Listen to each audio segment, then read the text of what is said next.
आपल्यासोबत राष्ट्रवादी काँग्रेस पक्षाचे आमदार आणि माजी मंत्री धर्माराव बाबा आत्राम आहे.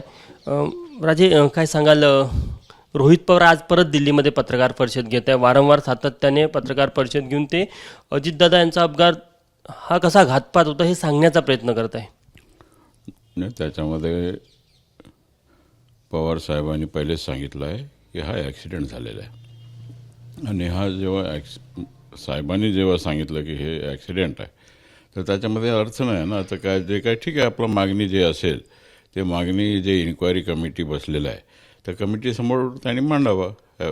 हे टी व्हीमध्ये सगळं सांगून काय काय उपयोग होणार आहे? तिथे आपण जाऊन जर आपलं सगळं एक्सप्लेनेशन जर आपण दिलं त्या कमिटीच्या समोर, किंवा जे काही DGC आहे आपला जे एअरलाईन्सचा कमिटी ते वेगळं आहे, आता स्टेट कमिटी माननीय मुख्यमंत्री यांनी नेमणूक केलेलं आहे त्यांच्यासमोर जाऊन आपण जर मांडलं तर मला वाटतं त्याला त्या गोष्टीला नाही मिळेल.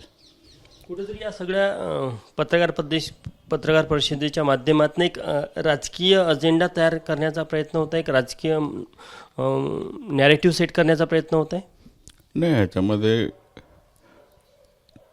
एक आमचे नेते स्वर्गीय दादा हे गेल्यानंतर त्याच्यावर आपण राजकारण करणं हे कुठेतरी चुकीचं होईल. आणि जे काय असेल खरं जे आहे ते इन्क्वायरीच्या नंतर सगळं बाहेर येईल. आणि त्या दृष्टिकोनातून ह्याचा भांडवल कोणी करू नये, कारण की हा महत्त्वाचा म्हणजे आमच्या भावनेचा प्रश्न आहे. आणि त्या दृष्टीने जे कोणी नेते असतील त्यांनी आपला भावना जे असेल काही आपल्या मागण्या असतील त्यांनी आपल्या कमिटीच्या समोर मांडावा.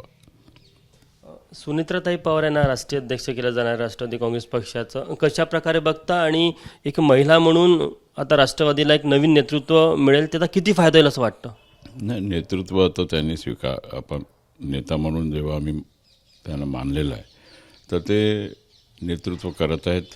आपले राज्याचे उपमुख्यमंत्री झालेले आहेत, ते आपलं काम सांभाळत आहेत आणि पक्ष संघटना मजबूत करण्याच्या दृष्टिकोनातून त्यांचा प्रयत्न आहे. आणि आम्ही सगळे त्यांच्या नेतृत्वाखाली आम्ही सगळे एक आहोत.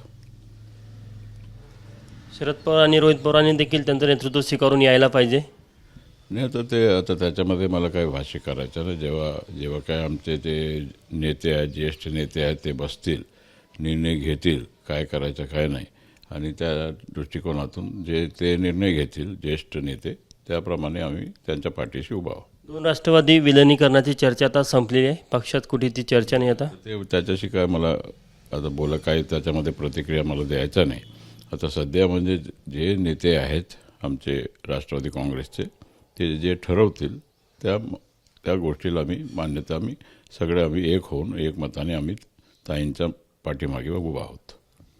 आणखी एक महत्त्वाचा प्रश्न, शरद पवार परत राज्यसभेवर जाण्याची चर्चा आहे. त्यांनी आधीच घोषणा केली की मागची निवडणूक ही शेवटची निवडणूक राहील.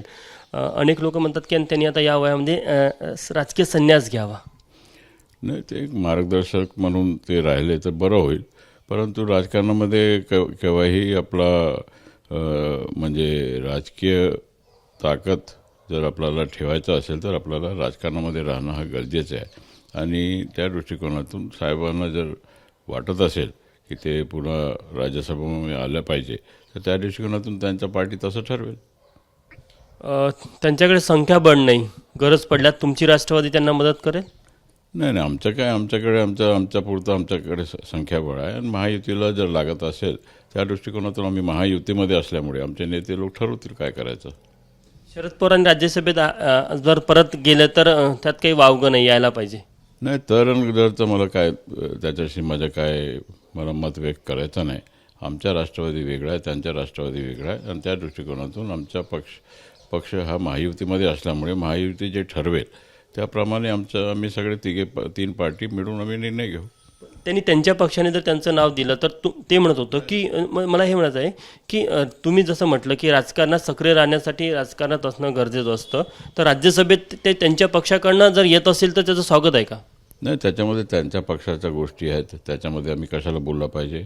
आमच्या राज्यसभाचा जे प्रतिनिधी पार्टी देईल ते निवडून आले पाहिजे. महायुतीचे आमचे 6 जागा निवडून येतील हे आम्हाला माहीत आहे आणि त्या दृष्टीने 7वा जागा सुद्धा आलं तर आम्ही प्रयत्न करू. हो, धन्यवाद. कॅमेरामॅन मिथुन आदमनेसह तुषार कोहळे, ABP माझा, नागपूर. ABP माझा, उघडा डोळे बघा नीट.